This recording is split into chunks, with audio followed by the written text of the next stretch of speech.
The warehouse fell silent. Every gun lowered. Every breath stopped. Minho Park, the most feared man in Seoul, was standing. Not sitting in his wheelchair. Not being carried. Standing. His legs, those dead, useless legs that hadn't moved in 12 years, were holding him up. And the woman responsible? A black woman with wild curls and fire in her eyes, gripping his hand like she'd never let go. "Dance with me," she had said. And somehow, impossibly, he did. But wait, let me ask you something before we continue. Where are you watching this from? Drop your country in the comments. And if you want more unbelievable stories like this, hit that subscribe button right now. This story is just getting started. Now, let me take you back to where this all began. 2 weeks earlier, Minho Park hated charity galas. He hated the fake smiles, the expensive champagne, the rich people pretending to care about poor people for one night. But most of all, he hated the pity in their eyes when they saw him roll through the door in his wheelchair. The Park family wasn't just rich. They were powerful. Everyone in Seoul knew the Park name. On paper, they owned hotels, restaurants, and shipping companies. But in the dark corners of the city, everyone knew the truth. The Parks controlled everything that mattered. The docks, the gambling houses, the protection rackets. And Minho was supposed to inherit it all. Until the accident. 12 years ago, a rival gang had planted a bomb in his car. The explosion had killed his driver instantly. Minho survived, but his spine didn't. The doctors said he'd never walk again. They said a lot of things. Minho stopped listening after the first month. Now, at 34 years old, he ran his father's empire from a wheelchair. He was just as dangerous, just as feared. Maybe even more so, because he had something to prove. Tonight's gala was being held at the Grand Lotus Hotel, one of his family's properties. His father had insisted he attend. "Show them you're still strong," his father had said. "Show them the Parks don't break." Minho rolled through the ballroom, flanked by his bodyguards. 200 guests pretended not to stare. The orchestra played soft music. Crystal chandeliers sparkled overhead. He wanted to leave already. That's when he saw her. She stood near the dessert table, completely out of place. While every other woman wore expensive gowns and perfect makeup, she wore a simple black dress that looked like it came from a normal store. Her hair was natural, thick curls pulled into a messy bun. Her skin was a rich brown that glowed under the lights. But what caught Minho's attention was her expression. She wasn't impressed. She wasn't trying to network or schmooze. She looked bored. She popped a chocolate truffle into her mouth and made a face like it disappointed her. Despite himself, Minho almost smiled. "Who is that?" he asked his head of security, Jae-sung. Jae-sung glanced over. "The American? That's Dr. Zara Williams. She's a physical therapist. Her organization received a grant from the Park Foundation tonight." "Physical therapist," Minho repeated, his jaw tightening. "Great. Another person who'd look at him like a problem to solve. Should I have her removed?"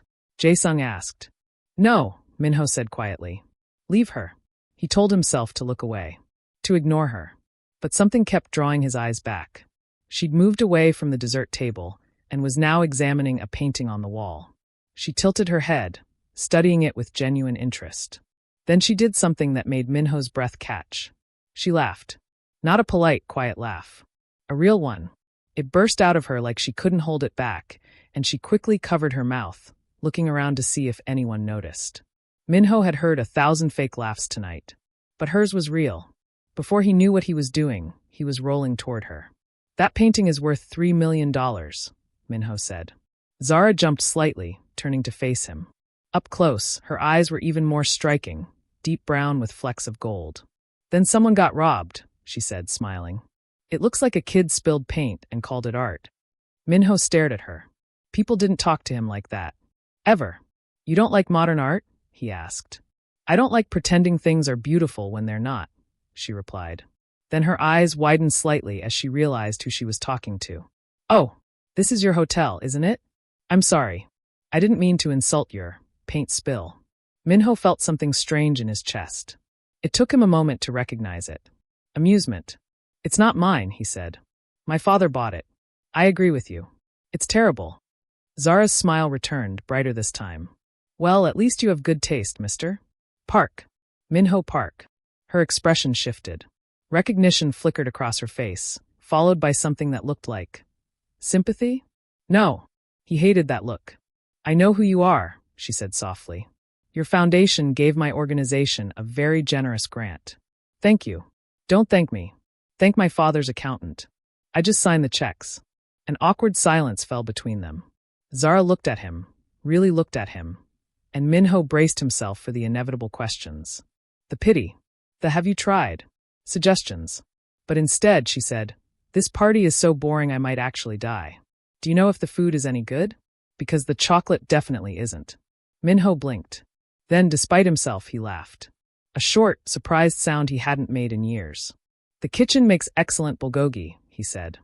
"But they only serve it to family." "That's discrimination," Zara said seriously. "Against hungry people. Would you like me to have some brought out? Would you?" Minho gestured to Jae-sung, who looked confused but pulled out his phone. "Done," Minho said. "It'll be here in 10 minutes." Zara beamed at him, and Minho felt that strange warmth in his chest again. "You know," she said, sitting down on a nearby bench so they were at eye level, "you're not what I expected." "What did you expect?" "Someone scarier. The way people whisper about you. I thought you'd have horns or something." "I save those for special occasions," Minho said dryly. Zara laughed again, and Minho realized he wanted to keep hearing that sound. They talked for the next hour. About everything and nothing.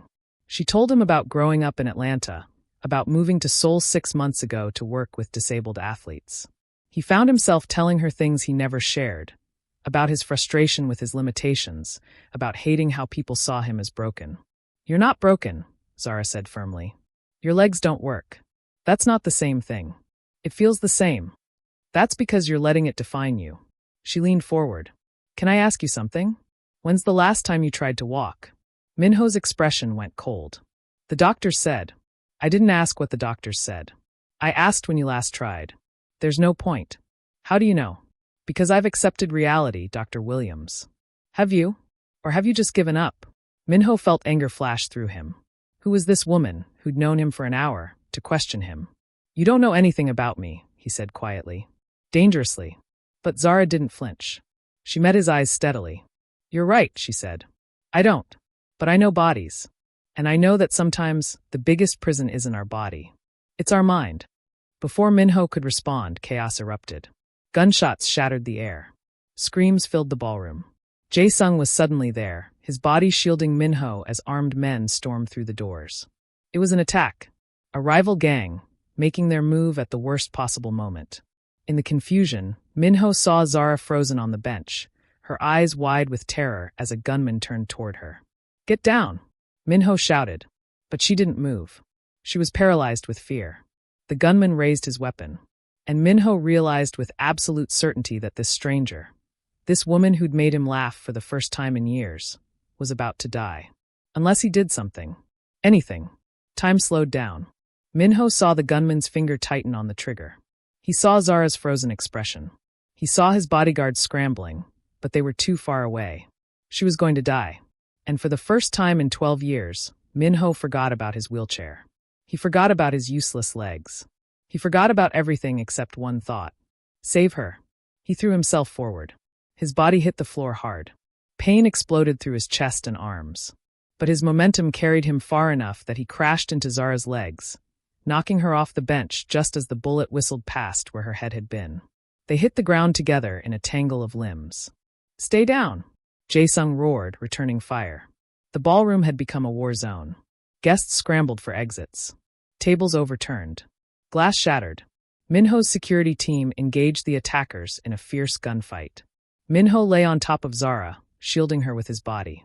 His heart pounded against his ribs. Beneath him, he could feel her trembling. "Are you hurt?" he asked urgently. "And no," she stammered. You saved me. Don't move until I say so." Bullets flew overhead. Minho heard Jae-sung shouting orders. The fight lasted maybe 3 minutes, but it felt like hours. Finally, the shooting stopped. The attackers who weren't dead had fled. "Boss, we need to move you now." Jae-sung appeared, reaching for Minho. But when they tried to lift him back into his wheelchair, Minho's eyes were locked on Zara. She was staring at him with an expression he couldn't read. "You threw yourself out of your wheelchair," she whispered. "For me. It was nothing. It wasn't nothing." Her voice was shaking. "You could have been killed. So could you."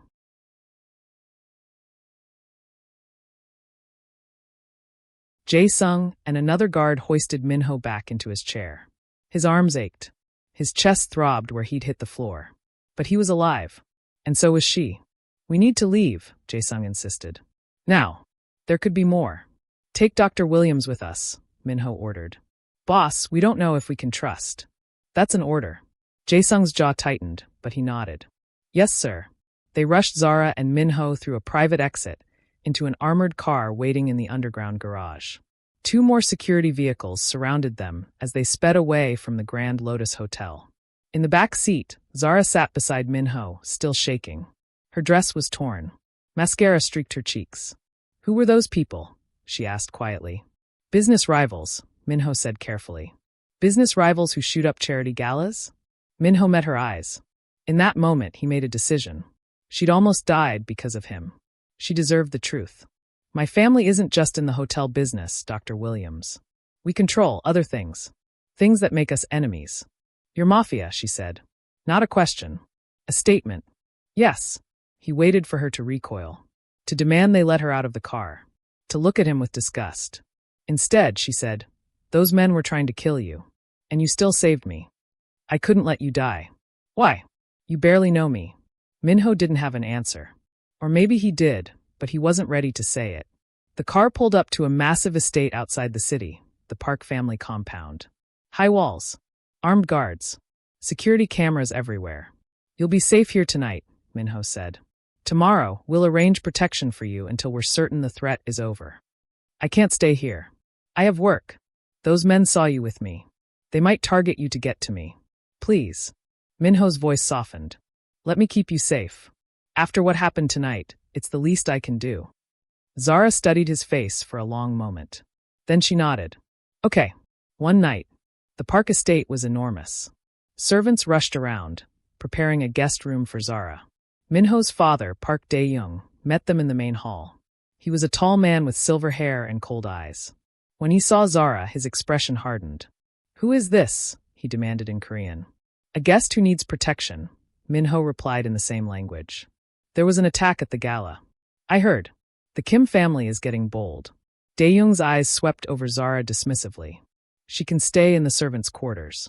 She'll stay in the East Wing. As my personal guest." His father's eyes narrowed. "We'll discuss this later." After his father left, a servant showed Zara to her room. Minho told her to rest, but an hour later, he found himself rolling down the hallway toward the East Wing. He told himself he was just checking on her, making sure she had everything she needed. He found her standing on the balcony outside her room, staring at the city lights in the distance. "Can't sleep?" he asked. She turned, surprised. She'd changed into clothes the servants had provided, simple pajamas that were too big for her. "I keep seeing that gun pointed at me," she admitted. "Keep thinking about what would have happened if you hadn't." She trailed off. Minho rolled onto the balcony beside her. "But I did. You're safe now. Because you threw yourself out of your wheelchair. Minho, you told me your legs don't work. But tonight you moved like adrenaline," he cut her off. "It happens sometimes. Doesn't mean anything. Doesn't it?" "No." But Zara knelt down in front of his wheelchair, bringing her eyes level with his. This close, he could see the gold flecks in her brown eyes again. "Can I try something?" she asked softly. "Try what?" "Testing your legs. Just a basic examination. Please." Every instinct told Minho to refuse. He'd been examined by dozens of doctors. They'd all said the same thing. Why would this be different? But something about the way she looked at him, hopeful, determined, believing, made him nod. 5 minutes, he said. Then you drop this. Deal. Zara's hands were gentle but firm as she examined his legs. She pressed on different points, watching his face for reactions. She bent his knees, rotated his ankles. "Do you feel this?" she asked, pressing her thumb into his calf. "No." "This?" "No." She continued the examination in silence. Minho watched her face, saw the concentration there. She wasn't treating him like a hopeless case. She was treating him like a puzzle to solve. "Okay," she said finally. "One more thing. I want you to try to move your toes. I've tried 1,000 times. Try for me. Please." Minho sighed. To humor her, he focused on his right foot. Tried to imagine his toes moving. Willed them to respond. Nothing happened. "I told you." "Wait," Zara breathed. "Do that again." "It's pointless." "Do it again." Something in her voice made him obey. He focused harder this time, concentrating every ounce of will on his right foot. And then he saw it. The smallest movement. His big toe. It had twitched. Just barely. Just a millimeter. But it had moved. Zara's face broke into a huge smile. Did you see that? You moved it. That was nothing. A muscle spasm. That was you. She grabbed his hands, her eyes shining with excitement. Minho, you have some nerve function left. The doctors were wrong. Minho's heart was racing. He didn't want to hope. Hope was dangerous. Hope could destroy you. One toe twitch doesn't mean I'll ever walk again, he said harshly. No, Zara agreed. But it means you could. With the right therapy. With work and time and… Stop. Minho pulled his hands away. Just stop. I don't need false hope. It's not false. I've worked with patients who had less function than you and… I said stop. His voice echoed off the balcony walls. Zara flinched but didn't back down. You're scared, she said quietly. I'm not. You're terrified. Because if you try and fail, it'll break you. So it's easier to not try at all. Her words hit him like bullets. Minho felt something crack inside his chest. Get out, he whispered. Minho, get out. Go back to your room. Zara stood slowly. She looked at him with those damn understanding eyes, and it made everything worse. I'll go, she said softly. But think about what I said. Think about what you felt tonight when you moved for me. When you saved me. She walked to the door, then paused. That man who threw himself from his wheelchair. He wasn't thinking about what he couldn't do. He was thinking about what he had to do. Maybe you should be that man more often. Then she was gone. Minho sat alone on the balcony, staring at his feet. Slowly, carefully, he focused on his right toe again. Move. Please. Move. It twitched. A tear rolled down Minho's cheek. The first tear he'd shed in 12 years. Minho didn't sleep that night. He sat in his private gym, staring at the equipment he hadn't touched in years. Weights. Resistance bands. A walking bar that mocked him with its existence. His toe had twitched. 3 more times after Zara left, he'd made it move. It was such a small thing. Pathetic, really. But it had cracked something open inside him. Something he'd buried 12 years ago. Hope. And hope was the most dangerous thing in the world. At dawn, Jae-sung entered the gym. Boss, your father wants to see you. And the American woman is asking to speak with you. Tell Dr. Williams I'm busy. I did. She said she'll wait as long as it takes. Despite himself, Minho almost smiled. Stubborn woman. Fine. Send her in after I meet with my father. His father's office was on the top floor of the main house. Dark wood, expensive art, and the smell of cigarette smoke. Park Dae-young sat behind his massive desk, looking every bit the king of his empire. Sit, he commanded. Minho rolled forward. His father's eyes swept over the wheelchair with the same disgust they always did. The Kim family attacked us last night, Dae-young said. This means war. I know. We need you sharp. Focused. Instead, I hear you're entertaining some American girl. She's a guest too. She's a distraction. His father leaned forward. Get rid of her. Today. No. The word hung in the air like a grenade. Dae-young's eyes narrowed. Excuse me? She stays until the threat is dealt with. She was targeted because of me. I won't put her at risk. Since when do you care about collateral damage? Since I almost watched her die in front of me. His father studied him for a long moment. Then something shifted in his expression. Something calculating. You like this girl? That's not. You do. I can see it. Dae-young lit a cigarette. That's a weakness, Minho. And weakness gets you killed. I can handle it. Can you? Because from where I'm sitting, you've already compromised yourself. You threw yourself from your wheelchair for a stranger. That's not the son I raised. Minho's jaw clenched. Maybe I'm tired of being the son you raised. The silence that followed was deadly. Finally, Dae-young spoke. 1 week. She can stay 1 week while we deal with the Kim family. After that, she goes back to her life, and you go back to yours. Understood. Minho wanted to argue, but he knew his father. Pushed too hard, and Zara would disappear in the night. Understood, he said. Zara was waiting in the garden when Minho found her. She sat on a stone bench, sketching in a notebook. The morning sun made her skin glow. You're an artist? He asked, approaching. She looked up, surprised. Not really. I just draw sometimes to think. She showed him the sketch, a detailed drawing of the garden fountain. That's beautiful. Thanks. She closed the notebook. Look, about last night. I'm sorry. I pushed too hard. Your body is your business, and I shouldn't have. You were right. Zara blinked. What? Minho took a breath. This was harder than facing armed gunmen. I've been afraid to try. Afraid to fail. But last night, after you left, I made my toe move 3 more times. He met her eyes. I want you to help me. The smile that broke across Zara's face was like sunrise. Really? You mean it? Yes. But I need you to promise me something. If we try this and it doesn't work, if I can't walk again, you won't look at me with pity. You'll treat me exactly the same. Zara stood and walked over to him. She knelt down, taking his hands in hers. Minho, I've never pitied you. Not once. And if this doesn't work, it doesn't change who you are. You're still the bravest man I've ever met. Something warm bloomed in Minho's chest.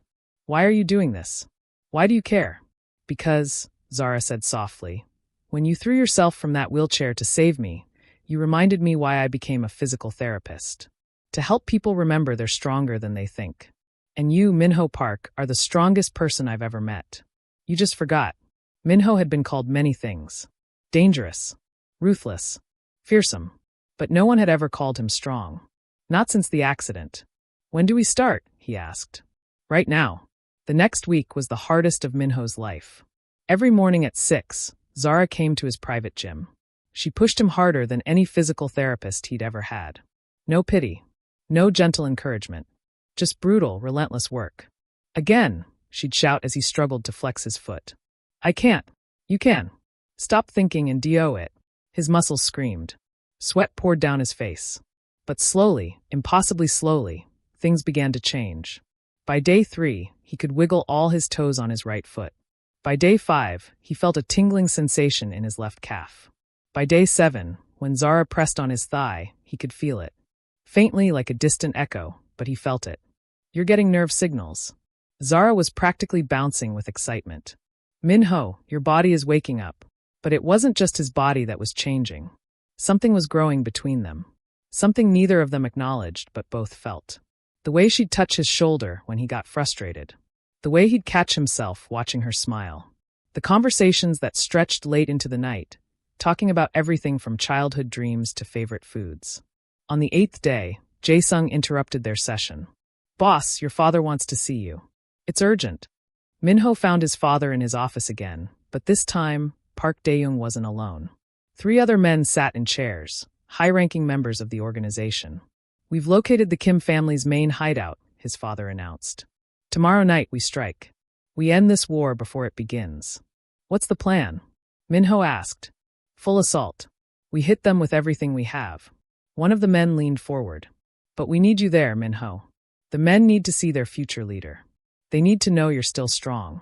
Minho felt the weight of their expectations. His father's eyes burned into him. I'll be there, he said. After the meeting, Minho returned to find Zara in the gym, setting up for their afternoon session. Everything okay? She asked, noticing his expression. There's something I need to do tomorrow. Family business. Dangerous business? He didn't answer, which was answer enough. Zara set down the resistance band she was holding. Minho, what exactly does your family do? I know you said you control things, but you don't want to know. Yes, I do. Because I care about you, and I need to know what I'm. She stopped, her eyes widening as she realized what she'd said. The air between them felt electric. You care about me, Minho repeated quietly. Yes. I do. Even knowing what I am, what my family does. I know you saved my life. I know you work harder than anyone I've ever trained. I know you make me laugh even on bad days. Zara stepped closer. I know that underneath the scary Mafia boss exterior, you're a good man who's been hurt and is trying to heal. So yes, I care about you. Minho's heart pounded. He'd kissed women before. Dated. But this felt different. This felt like standing on the edge of a cliff. I care about you too, he admitted. More than I should. Why shouldn't you? Because I'm dangerous, Zara. People around me get hurt.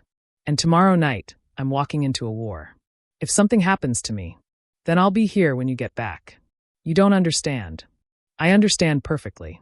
Zara knelt in front of his wheelchair. You think you're protecting me by pushing me away.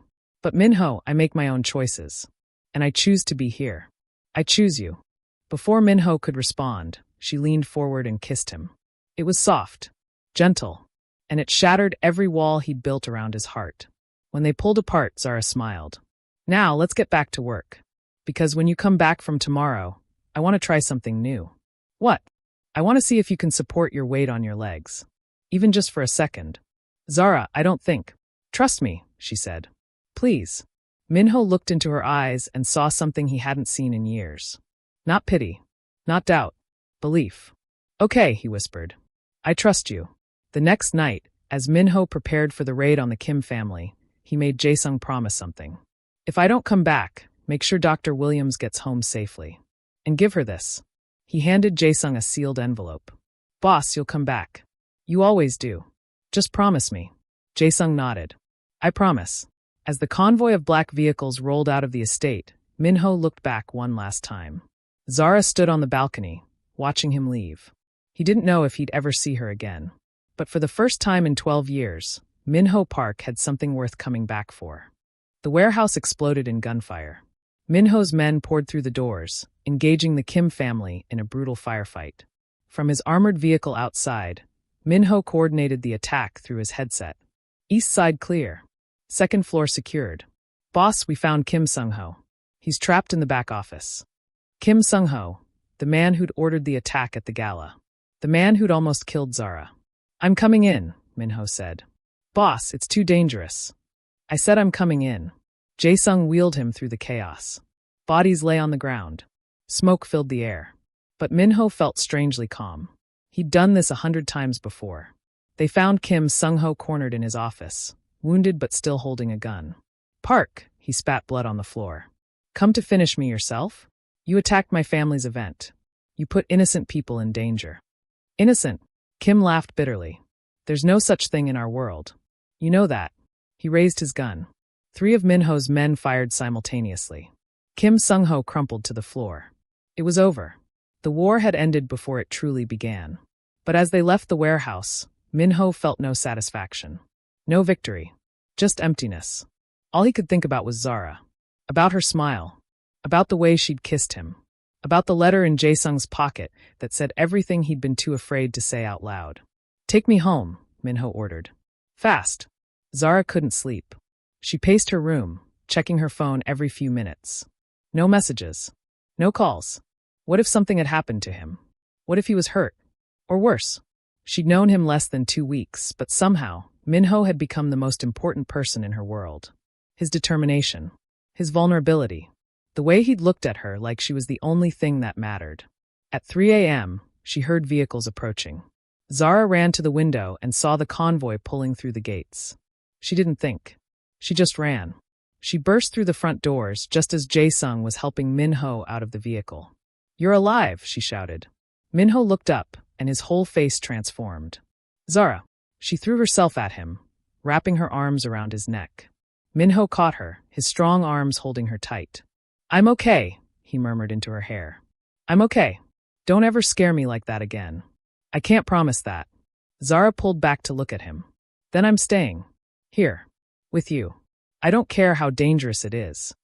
Zara, you have a life and soul. A job. You can't just. Watch me. She cupped his face in her hands.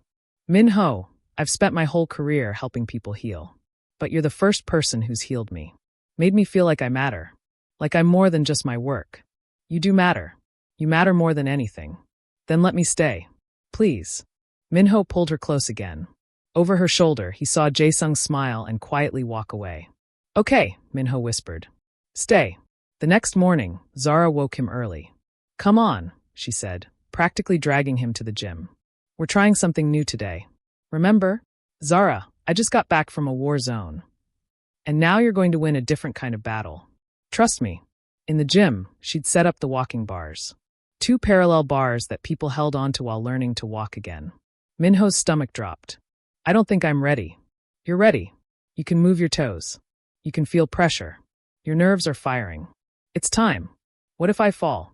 Then I'll catch you. Zara positioned his wheelchair between the bars. Now, I'm going to help you stand.